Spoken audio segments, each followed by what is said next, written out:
sipping tea, bam, running down the wharf. And we'd have to make them feel as one. Yeah.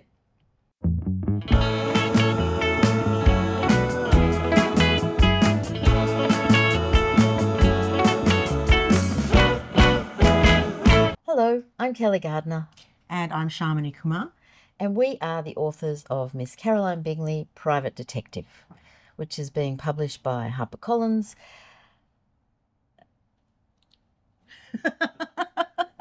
On the 2nd of April. They're going to find a murder mystery set in the Regency era with some spin-off characters from Pride and Prejudice. I don't think you need to have read Pride and Prejudice. Doesn't hurt. Doesn't hurt. I mean, it never hurts to read Pride and Prejudice. No, that's true. But I don't think it's necessary to get the mystery and to get the fun of it and to get the dresses and the carriage rides and the daggers and the scandal. It's about one of Jane Austen's most memorable characters, despised by some, sadly, but problematic in many ways, Miss Caroline Bingley, who famously did not get to marry Mr. Darcy at the end of Pride and Prejudice. And so it's thinking about her as an independent woman, a privileged woman who finds herself in a position of independence, and what will she do with her life? And then she is sort of reluctantly thrown into a series of what become apparent to be criminal enterprises or mysteries, shall we say, mysteries that she needs to solve, and she can use her incredible intellect and curiosity to actually do something, which she has never done before. The book's set in Regency England, and Jane Austen's readers are much more familiar, I think, with the countryside setting of a lot of her books, which is Jane Austen's most natural, where she spent most of her time. I think this book, we wanted to set it in London, where there's a lot more activity, a lot more kind of options for villains, and a lot more scandal.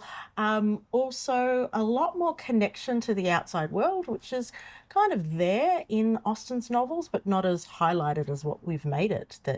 That the Regency period and Regency England, as we know it, kind of depended on connections to the British East India Company, which depended on ships, which depended on, a lot of, in some cases, underpaid labour on the wharves. And that's a sort of seedy underbelly of the Regency gentry class. And we wanted to kind of show that and have some fun with it, and have some colourful characters in there that you wouldn't find in other places. Sharmini runs this thing called AustenCon, which is an annual celebration of Jane Austen.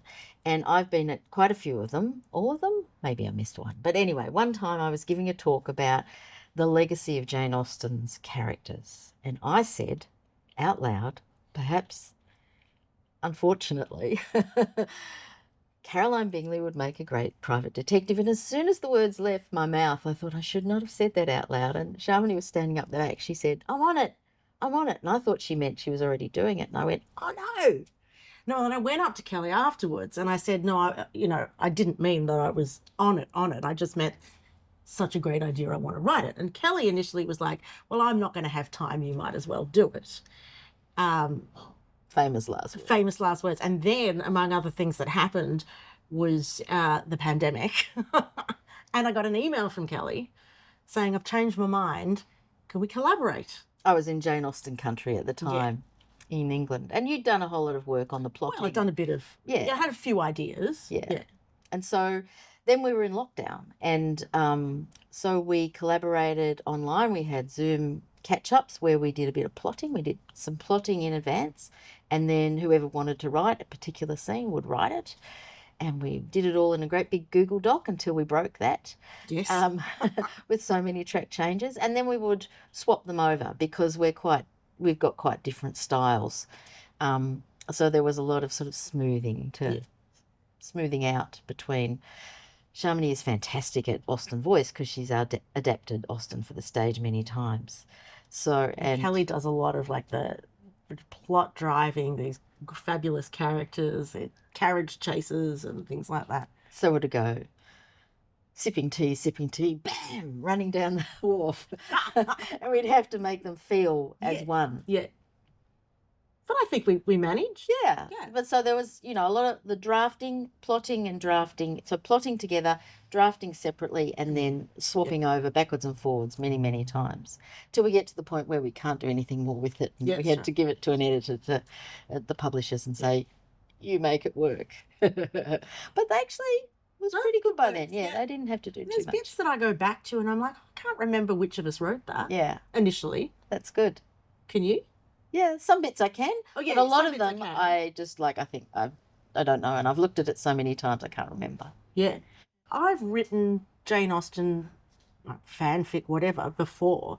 So I've adapted Jane Austen's works, some of which is obviously just taking her wit and putting it directly into other people's mouths. But then some of it we've had to extend the world a little bit and create things around it.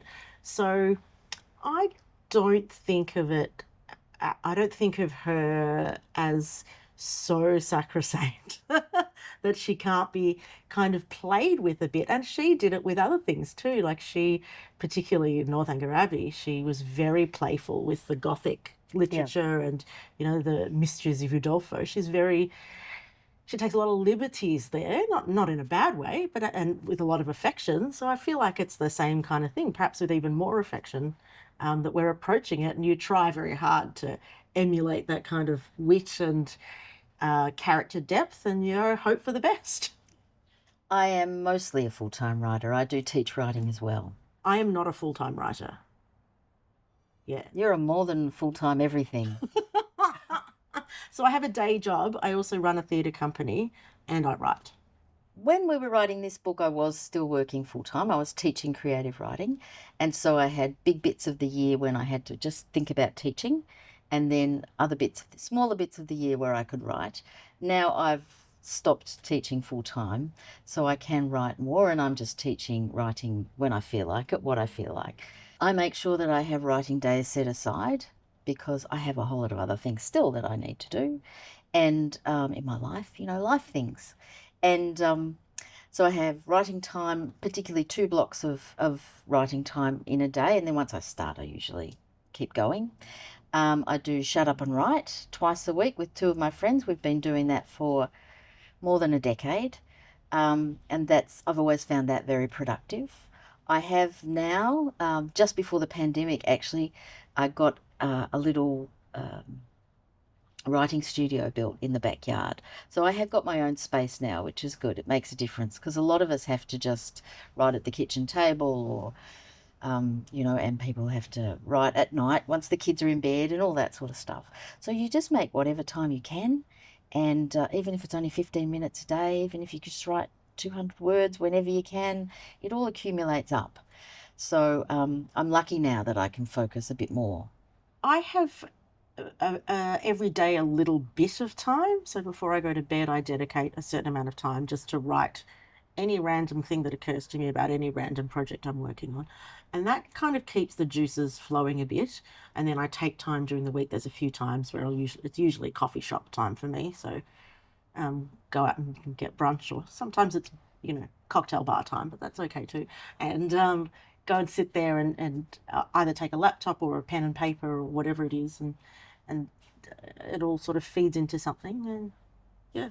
It works. It seems to work. We both work on lots of projects at once. Yeah, so that is true. one. Yeah. So we're used to that. Yeah. We both know that the other one might be doing something else during the day, and we need, we have to manage responding to one another. My question is, what do you do to overcome writer's block?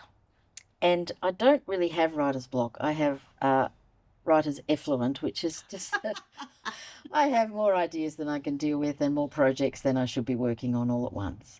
So it's not a problem for me, but I do know it's a problem for other people. And I suppose one of the things that I would recommend is just to step away. I'm one of those people who believes that daydreaming is writing, researching is writing, drawing something related is writing, going to watch a movie. You could do also going for a walk is a really good way of sort of removing that little bit of mental constipation, if that's what it is. Of course, some people have bigger things going on and they need a bigger strategy, but those little little tricks to yourself. It's all creativity. It's all about getting your brain working in a different way, and just step away from the screen or the blank page and let yourself be creative. My question is, what is the best writing advice you've been given? And I think the answer is to write a bad first draft. And it doesn't matter how bad it is, because you can edit a bad first draft, but you can't edit a blank page. So I think I've written a lot of bad first drafts, bad second drafts, and bad, and so on. And hopefully it gets to something that's not bad in the end. So write something. Write something. Just write. Yeah. Yeah. Yeah.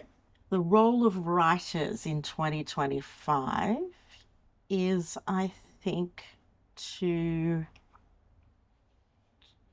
lots of things: to inform and educate, to challenge, to bring out new ideas in often beautiful or new ways, to give people something to escape to, something to think about, to give people empathy, the capacity to see the world from another person's point of view. Is that too many things for writing to do? No, I think that's plenty. Okay. But to which I would add, okay, I think we have to act. I mean, we Yes. are under threat. Yes. And books are under threat, readers are under threat, Yes. young people are under threat, ideas are under education is under threat, and we have to push back. Books are being banned, and if we don't stand up against that and against men, I mean, libraries are being defunded all over the place in the US and the UK and all over the place. So we need libraries, we need books, we need readers, we need to protect our young people, our young readers, and we have to give them hope. Absolutely. I like reading anything, really. Lots of things: fiction, non-fiction, crime, romance, fantasy, science fiction. Have I missed any genres? Historical fiction, classics. I love audiobooks too. Currently massively dependent on audiobooks. Almost all of those, and I love, in particular, I love creative non-fiction and travel writing, travel narrative. And I really do like historical fiction as long as it's really good. And I love crime fiction. We've got some amazing crime writers in Australia, and they're really, here and in New Zealand, we really punch above our weight in terms of some of the genre, sci-fi, fantasy, and particularly writing for young people and kids. Incredible people. And so I love reading picture books, and I love reading middle grade and YA books as well. I am one of the generation that grew up with Enid Blyton. So she was the first one. We didn't have too much else, really, I have to say. And certainly not in my family. We just didn't have lots of books. But then they built a library in our suburb where I was growing up, and it changed my life. And so one of the first two people, I suppose, that really influence what I write now are Rosemary Sutcliffe and Geoffrey Treece, and that incredible generation of post-war historical novelists for kids changed my life, changed my world, changed my worldview, made me understand what it was to feel things when you're reading, which you don't get to so much in Blyton, I suppose. They're so complex, they're so layered, and they had all these incredible historical layers to them as well. So they're mine. How about you? I grew up reading a bit of Enid Blyton too, but the one that probably sparked it for me was that a relative gave me for Christmas one year an abridged version of Little Women. And I think I just dove into it, and the characters were so real and layered and complex, as you say, and the story, it just took me right out of myself, and there you go. There you go. Well, and it's George in Little Women. I suppose so many women authors would say the same thing. Jo March. Yeah. Jo March in Little Women. Yes. Sorry, George in Famous Five. That's Jo right. March in Little Women, and those late Victorian and early 20th century feisty heroines Yes. reappear, Yes. like Lizzie Bennet, Yes. in all the work that we do. Yes. That was one of the points of your presentation that time. It was. I'm working on about 7 things, but one of them is a historical novel set in an archaeological dig on Hadrian's Wall, just after World War II. And we are also working on Miss Bingley Book 2. We are. Yes. Well, this is 2025 is the 250th anniversary of Jane Austen's birth, so I'm busy with lots of Austen celebrations with 24 Carat Productions. So Austen Connor's coming up. I've worked on a play, things like that, but also I'm really diving into Austen. Book 2. What are we allowed to say? The great, famous lady novelist Oh. Fanny Burney gets kidnapped. Or does she? That's a pleasure. My pleasure. Our pleasure.